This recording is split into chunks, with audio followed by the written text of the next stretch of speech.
On y est, on va décortiquer, sinon qu'il va décortiquer quelques titres proposés par les confrères de la presse écrite locale. Arnaud Moriagua, bonjour. Bonjour, Freddy Loïs d'abord, bonjour téléspectateurs de DEN TV, aux auditeurs de Diaspora FM, câblé 102.3. Alors, quelles sont les manchettes qui retiennent votre attention ce jour? Mais naturellement, la manchette du pays émergent, qui dire que l'on cherche un bouc émissaire, qu'il serait temps que le chef de l'État ouvre grandement les yeux. Vous n'êtes pas sans savoir que le Bénin était donc face à la RDC, ce dimanche avec cette défaite de 2-0. Et après ce match-là, les polémiques continuent par rapport à ce pénalty imaginaire accordé par l'arbitre central, mais aussi une polémique par rapport au non-respect des temps, des 3 temps au cours desquels les coachs devraient effectuer le changement selon l'article 3 de la FIFA, qui n'a pas été respecté par Cooper. Et donc, les discussions continuent. Il fallait que le Bénin saisisse la FIFA et la CAF. Le Bénin l'a fait. Mais le journal pense quand même que c'est un bouc émissaire que le Bénin est en train de chercher. Mon avis, c'est que lorsque vous faites une rencontre pareille et que vous êtes en droit de faire des réclamations, je pense quand même qu'il faut le faire. Il faut le faire et avoir la conscience dégagée. Le Bénin, ce n'est pas que le Bénin refuse sa défaite. La preuve, c'est 2-0 et le deuxième but n'est pas Je voulais vous poser au fait la question si le second but a été aussi offert le deuxième but de la RDC. Le deuxième but n'est pas contesté, même si elle a été marquée pendant que les joueurs étaient un peu distraits par les changements opérés. Mais le but n'a pas été contesté, mais donc le second but n'a pas été offert. Ce n'est pas pour autant qu'il ne faudrait pas effectuer une réclamation si nous sommes en droit de le faire. Et c'est ce que le Bénin est en train de faire. Ce n'est pas forcément un bouc émissaire que le Bénin est en train de rechercher.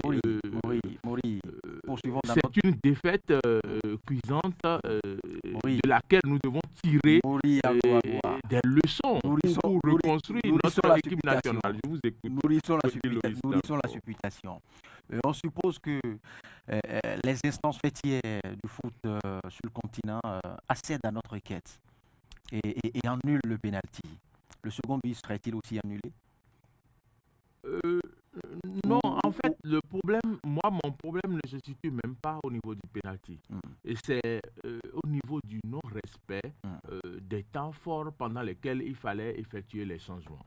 Et je pense que ça va. Ce que Cooper a fait en effectuant 4 changements à différents moments, c'est qu'il a violé l'article 3 des tests de la FIFA. Et donc, je pense quand même que cela est logique et légitime que l'on nous accorde ce que nous réclamons. Est-ce que cela suffirait à faire rejouer ce match, quitte à nous donner encore une presque deuxième chance? Ben non, je ne pense pas. Excusez-moi, mais de mon analyse, c'est que je considère ce faux pas ou cette erreur, cette faute commise par Cooper comme si il avait fait jouer un joueur non qualifié sur le terrain. Et c'est comme si on portait réserve contre un joueur qui n'est pas qualifié ou qui n'a pas sa licence, qui ne devait pas jouer dans le club qu'il a fait jouer. Il a violé les tests. On parle de tests de football. Il a violé des tests.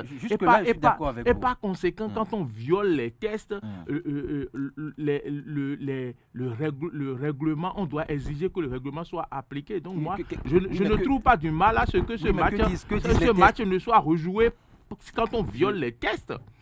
Donc moi, Encore que si Rumati devait avoir, est-ce que les nôtres pourront tenir vraiment tête ou consommer les léopards de la RDC? Là est la question. Ce n'est pas une question à négliger, Freddy Loïs d'abord. Ce n'est pas une question à négliger si les nôtres pourront tenir compte. Je ne néglige pas la question. Mais soyons, permettez-moi d'être un peu plus objectif en disant que au moment où nous sommes en train de parler, c'est ce qui nous arrive doit être une leçon pour que nous puissions penser à l'avenir du football béninois.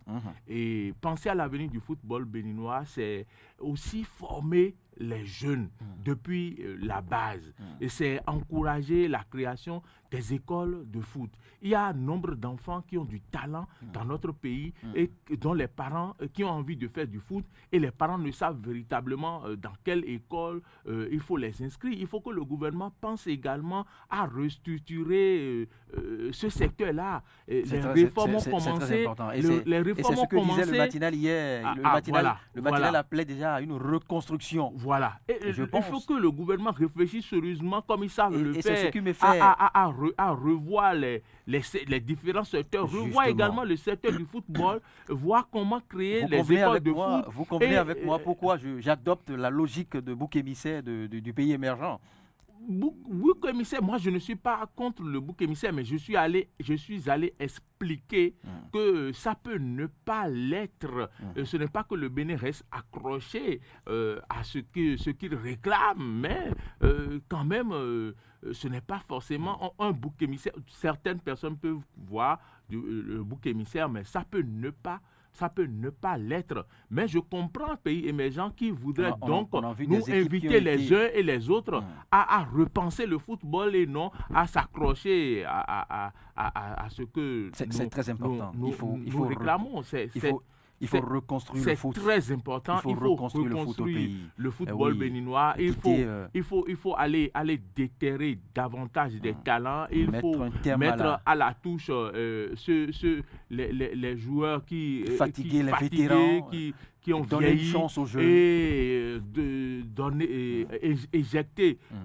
injecter du sang neuf à l'équipe nationale. Et le foot ailleurs, on commence à un certain âge. Ce n'est pas la tribune, ce n'est pas l'asile, ce n'est pas l'arène des générations anticipées. Je suis d'accord. Non, on ne devient pas footballeur au-delà de 20 ans. Aujourd'hui, nous sommes en train de nous mordre les doigts parce que nous avons eu des opportunités où des anciens footballeurs voulaient installer chez nous une académie et on ne sait comment ça s'est passé. L'académie là est partie au Sénégal. On aurait pu avoir l'académie qui aujourd'hui est en train de former des talents au Sénégal. On ne s'amuse pas avec le football au Sénégal. Et vous voyez ce que le Sénégal est sur le continent aujourd'hui en matière de football. Justement. Nous rêvons que le Bénin aussi puisse nous faire autant de bien en matière de football, qu'on ait de grands joueurs dans les championnats, dans les ligues anglaises, dans la ligue anglaise et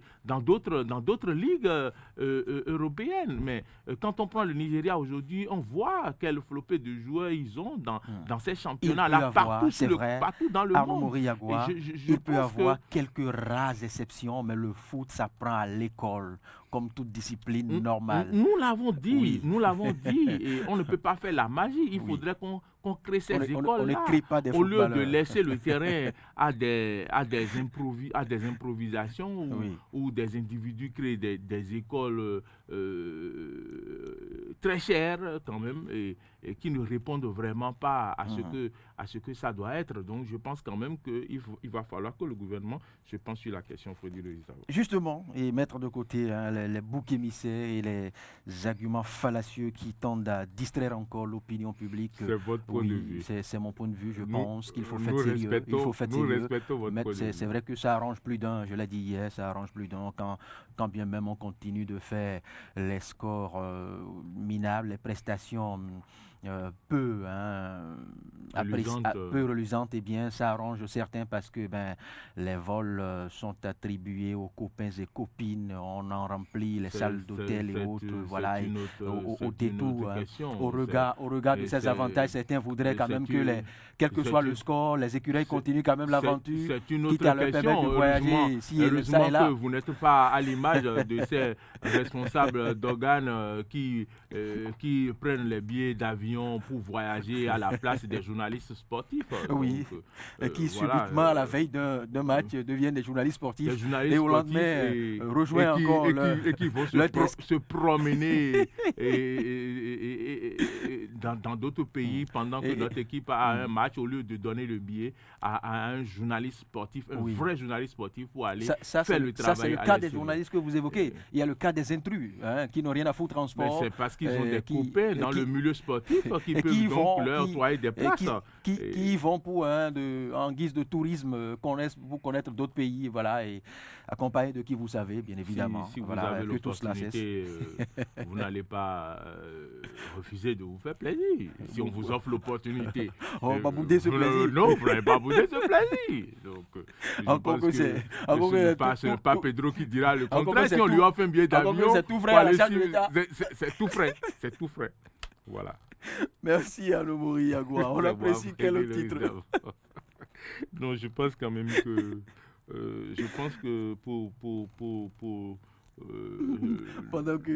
pour l'essentiel qu'on a eu à dire quand même, je pense que c'est important. C'est une question. Nous discutons d'une question républicaine, d'une question qui concerne notre pays, l'avenir du pays, le football du pays. Il faut avoir le courage de le dire. Je pense que il faudrait en rester là au lieu encore d'embrouiller tout ce qu'on a dit avec un autre titre. Il faudrait que tout ce qu'on vient de dire reste dans les têtes de nos même si ce qu'on évoquait, pour qu'on y réfléchisse au cours de la journée. Même si ce qu'on évoquait peut perturber un certain réseau de doyens inaffrontables, on l'aurait quand même dit.